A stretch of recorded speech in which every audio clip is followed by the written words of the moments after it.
Bab 704. Sekte Huofen.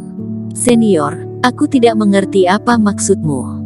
Raut wajah Pedro sedikit berubah dan dia berkata sambil mengertakkan gigi. Kamu yakin patung ini bisa memberikan warisan? Kata Erikin. Wajah Pedro menegang, lalu dia berkata dengan sedikit marah, Senior, kamu tidak percaya padaku. Patung ini berada jauh di dalam gua, dan formasi ada di depan pintu. Bagaimana kamu bisa tahu semua ini? Tanya Erikin. Senior, apa maksudmu? Saat aku pertama kali datang, formasi itu belum ada. Sayangnya kultivasiku tidak cukup. Saat menyentuh patung aku hanya mendapat sedikit warisan, lalu aku dikeluarkan oleh patung itu dan setelah itu jadi lebih banyak formasi yang menghalangi. Kamu tidak percaya padaku? Kalau begitu aku akan mencobanya dulu. Selesai berbicara, Pedro berjalan menghampiri patung itu. Tidak perlu. Erikin mencibir, lalu dia berdiri di depan patung dan menepuk-nepuk kepala patung. Tiba-tiba, patung itu hancur, lalu roh hantu terbang keluar. Pedro, buat apa kamu bicara panjang lebar dengannya? Saat ini dia akan mati. Roh hantu itu mengambang di udara, sambil mengeluarkan suara tawa yang aneh. Dia mengangkat tangannya lalu formasi muncul di sekitar Erikin, dan langsung mengepungnya. Erikin menggelengkan kepalanya. Ternyata benar warisan ini hanyalah jebakan. Erikin, tadinya kukira kau sudah menyadarinya, tak kusangka karena terlalu sombong, malah jatuh ke dalam perangkap. Kamu mengenalku? Erikin bertanya dengan kaget.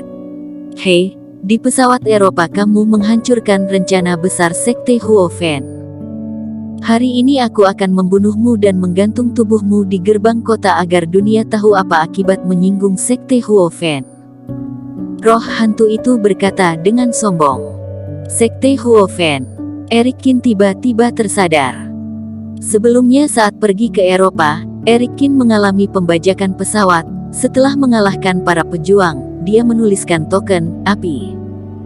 Api itu begitu panas hingga membakar kulit Erikin dan meninggalkan kesan yang dalam padanya. Senior, aku sudah melakukan apa yang kamu katakan. Bagaimana dengan persyaratan yang kamu janjikan? Kata Pedro bersemangat. Tenang saja, kamu akan menjadi tetua Sekte Huofen, kata roh hantu itu. Terima kasih senior. Pedro sangat gembira. Pedro, segera hancurkan formasi dan bunuh hantu ini. Aku akan memberimu kesempatan hidup. Erikin berkata sambil menatapnya. Haha, sungguh konyol, Erikin, kamu sedang bermimpi. Pedro langsung membongkar kedoknya. Dia tertawa terbahak-bahak, dan tidak lagi menurut dan rendah hati seperti sebelumnya. Sekarang kami adalah pisau, dan kamu adalah ikan, kamu ingin memerintahku. Roh api kami tak tertandingi. Formasi api ini bahkan bisa membakar master fase kesempurnaan sampai mati. Roh hantu itu juga mencibir sambil menyalakan formasinya. Api menyala dari telapak kaki Erikin lalu suhu di dalam formasi tiba-tiba naik, dan hendak membakar Erikin. Kamu benar, tapi bagaimana jika aku tidak berada di dalam formasi? Erikin mencibir, dan saat dia berbicara, sosoknya perlahan menghilang dari dalam formasi api. Apa? Baik hantu maupun Pedro terkejut. Kemana dia?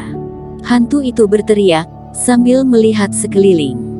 Kemudian Erikin tiba-tiba muncul di belakang Pedro. Kamu mencariku? Melihat Erikin muncul di luar formasi, raut wajah Pedro langsung berubah, dan melarikan diri dengan panik. Erikin mendengus dingin, lalu memukul Pedro sampai pingsan. Tidak mungkin, formasi api ini tidak mungkin dirusak, jelas-jelas kamu ada di dalam formasi itu. Kata roh hantu itu dengan ekspresi wajah tak percaya. Sebelum masuk ke formasi, aku sudah merusak formasi ini. Erikin mencibir sambil menunjuk ke suatu tempat, dan roh hantu itu langsung membelalakkan matanya. Formasi api yang dia siapkan dengan susah payah benar-benar dirusak Erikin tanpa dia sadari. Meski begitu, aku juga sanggup membunuhmu. Hantu itu berteriak dengan marah sambil menunjuk Erikin. Formasi api, bakar dia. Tiba-tiba, dari formasi muncul api yang berkobar lalu berubah menjadi naga api, dan langsung menerjang ke arah Erikin.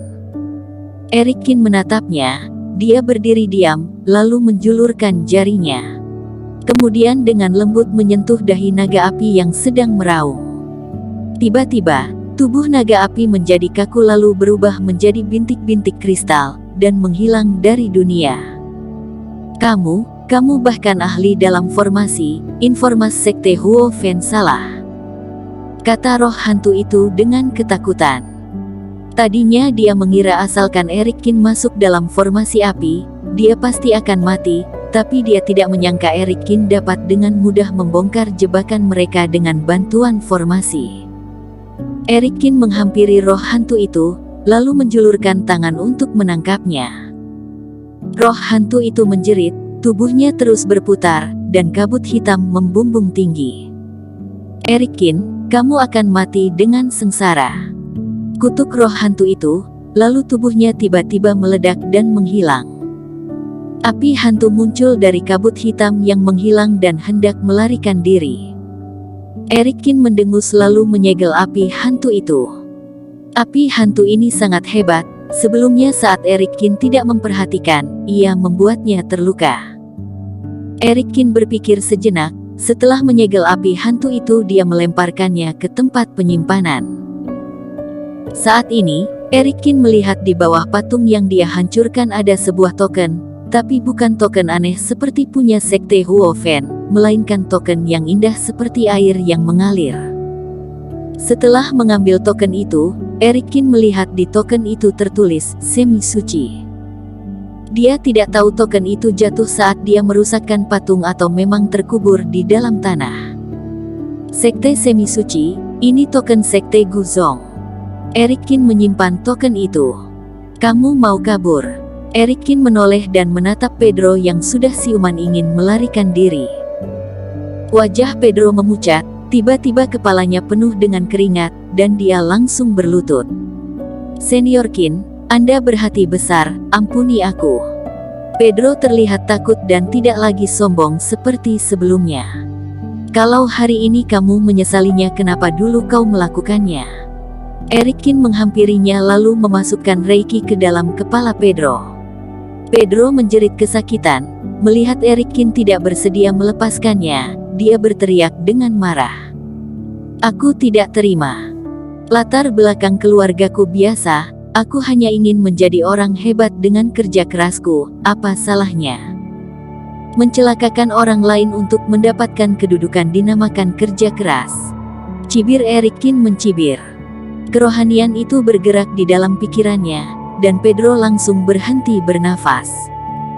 Setelah melihat ingatan dalam benak Pedro, Erikin keluar dari gua.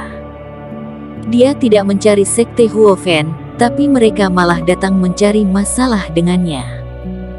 Kelak kalau ada kesempatan, dia harus membereskan mereka seperti Sekte Fantian. Setelah meninggalkan gua, Erikin langsung berjalan ke tempat dia dan Ye Zun janjian. Beberapa jam kemudian, Erikin tiba di hutan yang satu lagi. Kemudian dia melihat di depannya ada sekelompok orang yang sedang berjalan dengan perlahan. Sosok yang berada di paling depan sangat mempesona, senyumannya bak musim semi, dan sepertinya kemanapun dia pergi, dia akan menjadi pusat perhatian. Dia adalah putra suci keluarga Han, Geri Han.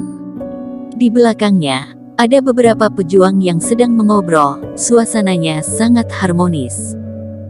Terima kasih atas bantuan Tuan Muda Han, kalau tidak aku pasti sudah dimakan monster itu.